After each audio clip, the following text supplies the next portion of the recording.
Hey guys, so today's episode, we are actually going after a blockbuster DTC brand called Yeti. I'm sure, in fact, I'm drinking coffee from a Yeti cup right now. And we've got a bunch of ideas. Lorenzo has a bonus idea as well. So stick around to understand how you can get access to that.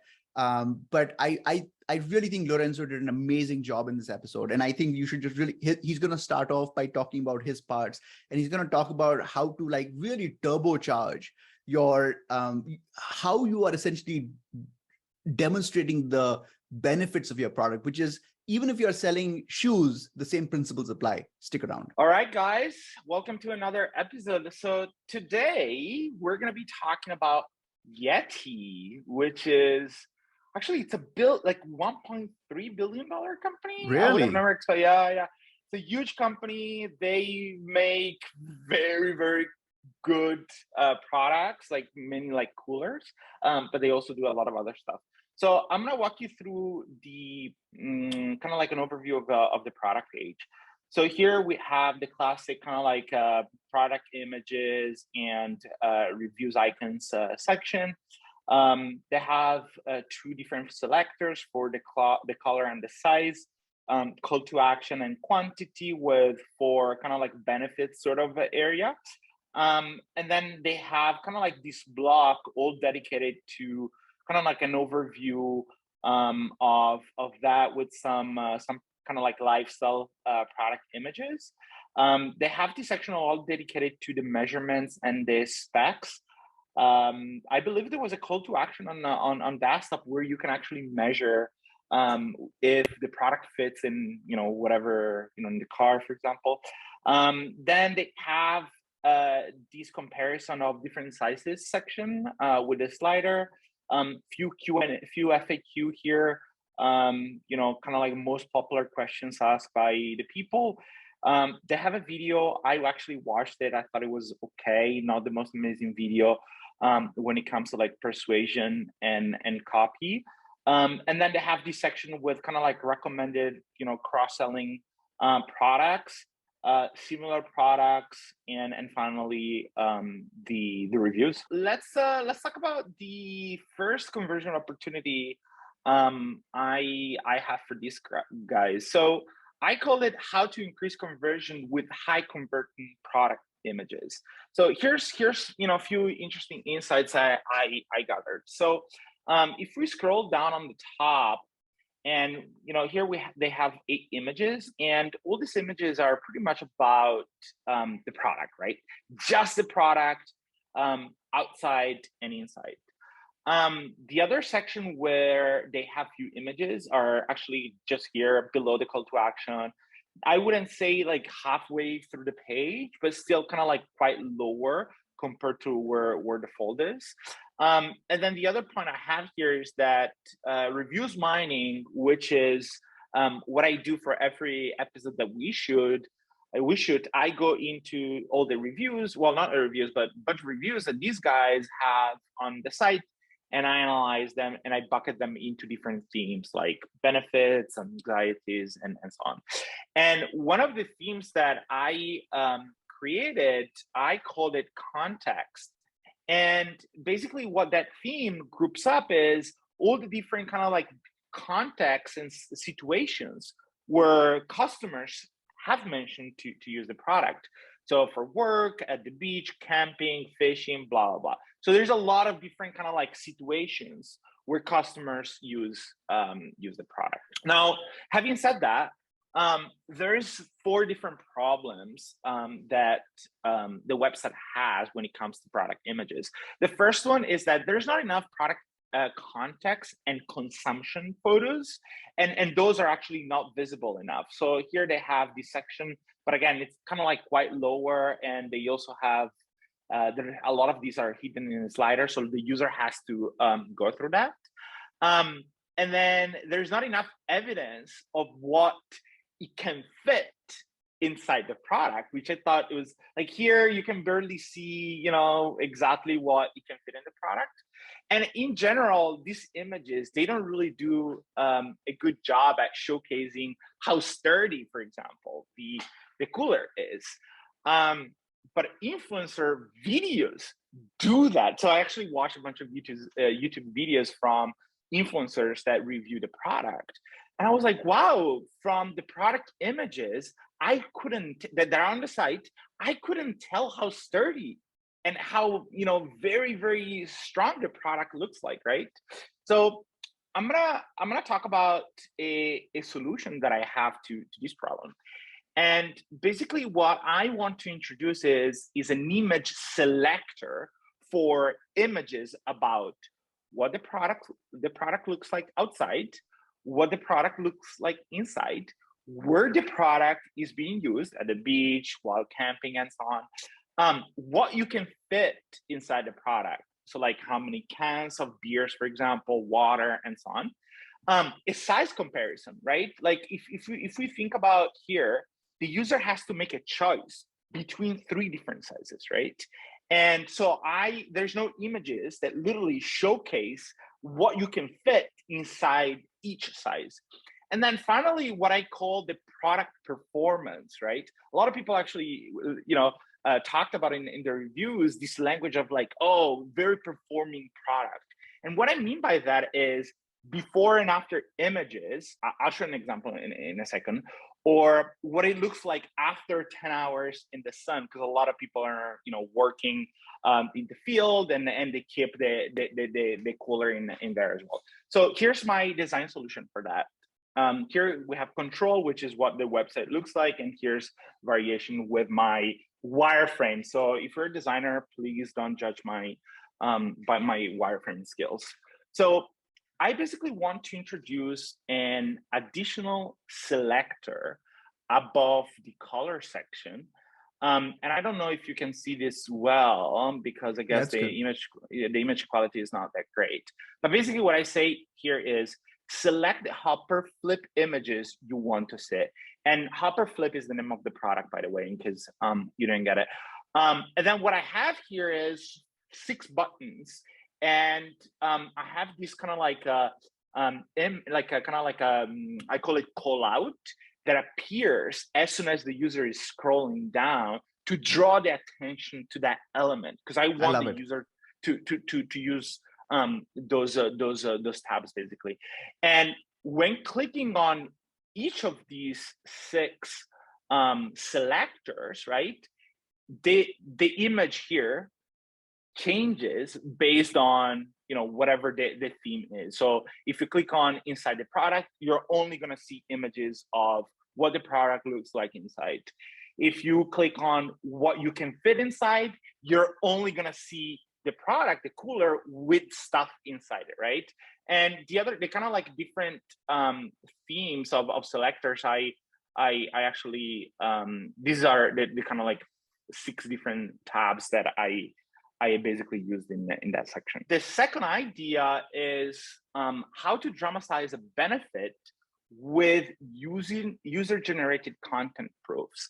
And this is actually, I did a few iterations on this.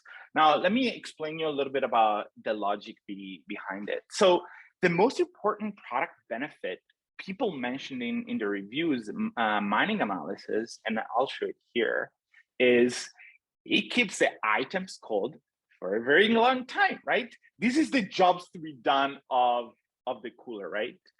Now, the problem is that there's very little evidence of that product attribute and that benefit on the product page. So my solution to that is I want to double down on the product performance evidence that is so important to the users. So here's my solution to that. And I have few iterations about this.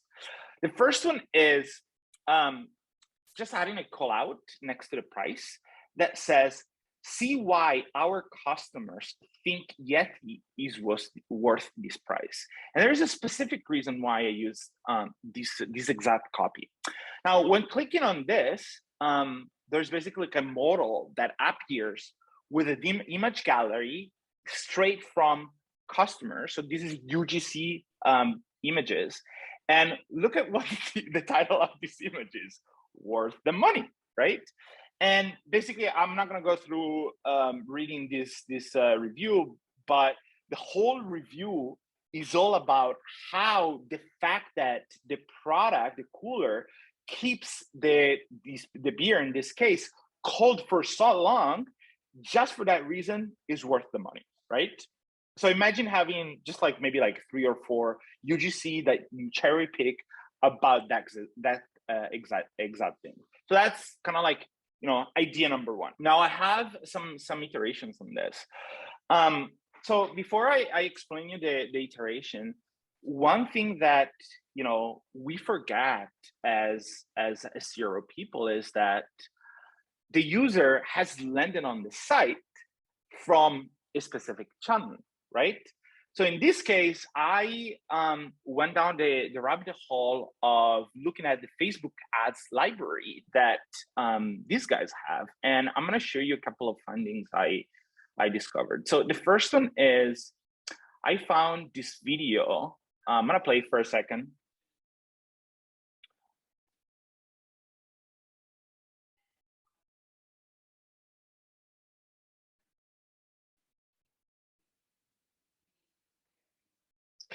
So what this video shows is somehow some customer, basically they were putting away the fire of a boat that happened on the boat. And from the fire, they basically discovered that on the boat, there was a Yeti. And that looks like, and that it's super great how, you know, there's still ice inside the Yeti, even though the Yeti was in the middle of a fucking fire. So look literally what the Yeti looks like, right? And they actually have the same concept, but for a car that got on fire, right? So keep this in mind when going through kind of like the 2 iterations I have in mind. So iteration number 1 is adding the copy that says, at this price, how long will this Yeti keep my drinks cold for, right? Now, when clicking on this, I will show a pop-up with these 2 UGC videos that I just showed, right? Obviously, you know, I'll add a little bit more copy into it. But this is kind of like iteration number 1, using current UGC material, like the videos that I just showed you, to dramatize that Yeti can keep the beverage cold even when the Yeti was in the middle of a fire, right? The second iteration I have is same concept, same copy, but instead of being UGC, here's my idea. The pop-up that appears says the following copy.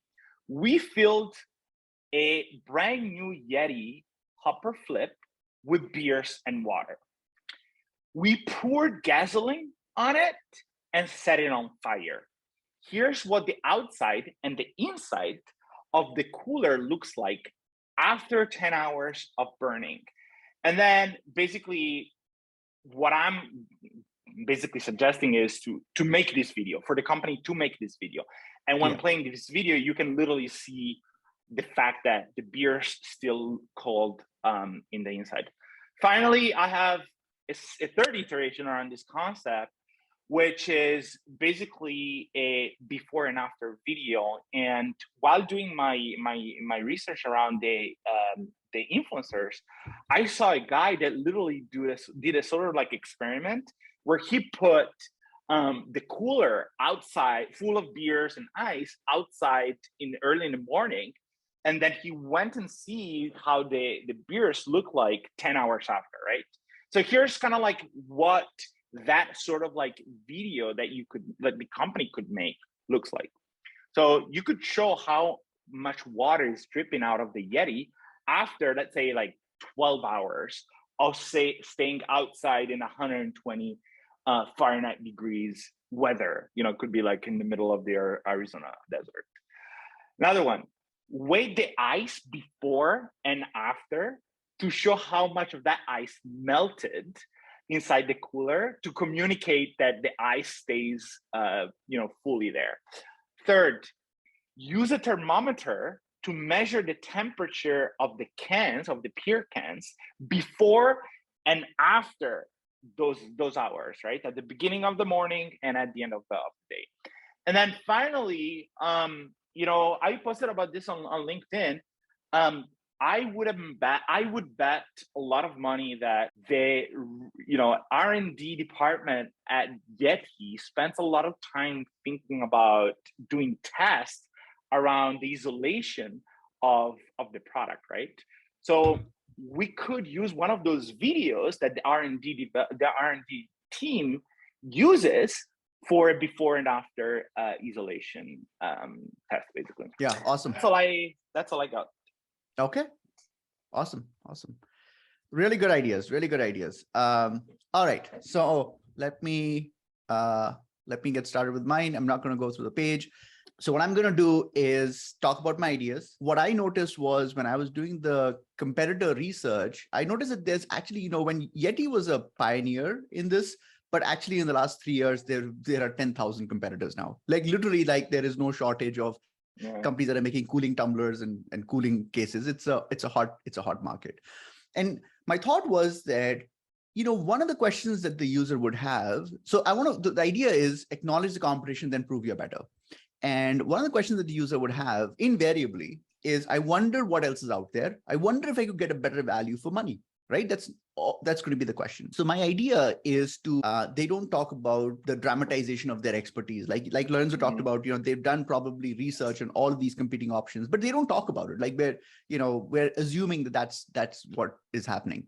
So now again, what I've done here is I've just made some copy change over here. Below this opening, I've just added a link over here. It's actually a link. It doesn't look like a link, but it's supposed to be a link because the tool I use doesn't allow for that. But it's going to say there are many soft cooler brands, but. And this is really designed to get the attention of someone who's actually having a similar thought, like, oh, yeah, there are other alternatives. And what I've done is I've kind of in a smart way, I've actually repeated this call to action at multiple locations. So another location is over here. This is lower on the page. Again, ignore the design. And then over here, also this I'm making in red, but it's actually a hyperlink. In the benefits in the FAQ section, which is lower on the page, I'm repeating that same question here. And what I'm doing is I'm using smart logic. And what that means, if someone were to click on this, then this will disappear, right? So you're basically maximizing the visibility while minimizing the repetition. And what happens when you click on it? Unlike Lorenzo, who designs pop-ups and all that, I haven't done any of that. I'm just going to let you guys figure out what you want to say. But the idea is that you are using that pop-up to essentially address this question about price, address this question about expertise, address this question about, all of these things that Lorenzo was talking about, UGC content, and then research, the research team looking at insulation used by other brands, all of that can be covered at that point. But the key point here is the framing of this call to action, because you want to frame it in the most interesting but subtle way so that it kind of draws the attention of people who are actually having that question. So that's my first idea. My second idea is, again, goes back to exactly what Lorenzo said, is that they have 8, 12, and 18 sizes. I don't know how they expect me to understand what 12 is. I can understand mathematically how much bigger 12 is from 18, but I don't really know what 8 means actually, right? Is it 8 inches? What is it? And so I think this is a problem. And also another thing I noticed was this, at least this was just my experience, is that when you come to the page, right, if you just start scrolling down and reading this content, so let me just kind of it actually defaults to 8 because that's their first size. When I came down and started reading this description, this is actually problematic because the description says solo trips and treks. And really what's happening, what I didn't realize, is this description has been personalized for the default size setting that they had on the page. Now, there is no indication for me. Now, if I missed this size section on top, because sometimes consumers come to the page and they're like, let me first understand what's unique about this product, then I'm going to select my size. And so in my case, I just came down and I started reading this and I didn't realize that 8, I thought that's the model number, like version number 8. Yeah, it's not clear. And I think that there's an opportunity here for them, if someone who misses it, to fix it. And so my thought was very simply to kind of put, again, Lorenzo talked about not being good at design. I think this design is like way worse. But it's simple, it's just a simple tab interface where it's very clear visually to me that this description, this benefit is really about the size 8. And then when I click on 12, it personalizes. So that was my second idea. My third idea is, go ahead. Sorry, before you continue, I put together a third idea as well, but mine is a bonus idea, and you only get access to that if you download it. And that idea is actually another solution similar to what Rishi is trying to do with his second idea. Awesome. And then let me just move on to the next idea.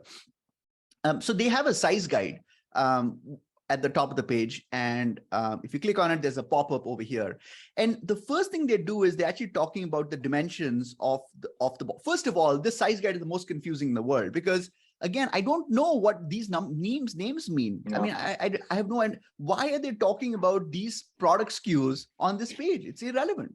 So anyway, that's not the purpose of it. So my thought was that actually they should interchange these two columns, because the cans of beer is something that I intuitively understand.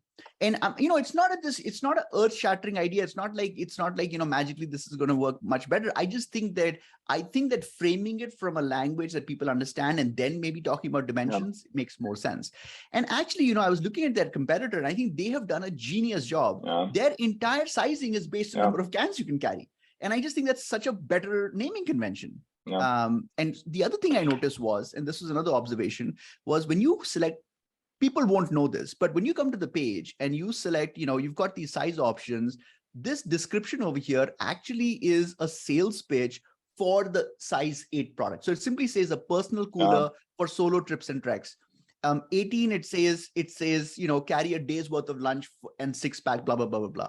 But people actually might not correlate this copy with this size. And so my thought was, what if in that size, in that pop-up itself, they included that description? Maybe there's another column over here, ideal for or something, right? And they just included that information. So what you want to do is you always want to co-locate information so that the person is not looking at multiple locations for bits and pieces of that information. If the person's coming to the size chart, they are concerned about size, and that description of like solo trips and whatever, it's very relevant for that size detail.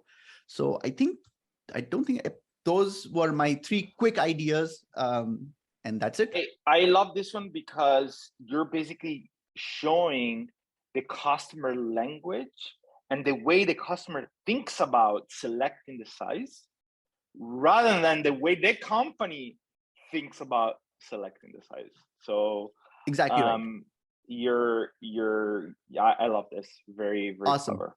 Yeah, I think the principal missing opportunity on this page is the fact that I don't think they do a good enough job explaining how incredible they are as a brand. I think they are relying a lot on the fact that there's a lot of brand recognition and people know Yeti is a good quality brand, and that's fine. That's where they're getting their sales. But again, I think the opportunity is to go after skeptical first-time buyers.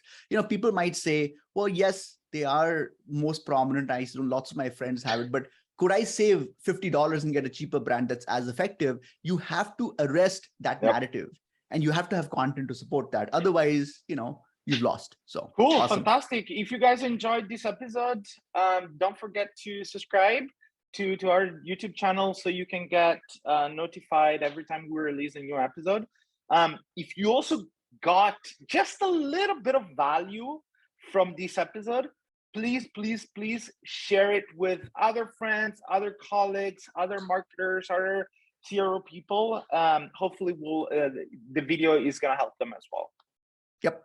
And again, I'll just end by saying that, our intention is, all of these ideas, Lorenzo's ideas and my ideas, think of them as jumping off points. So when he's talking about take a temperature measurement of the beer can before and after the use, don't think, well, I actually am selling a jewelry brand, this doesn't work for me. What he's basically saying is think of some way to show the buyer a before and after.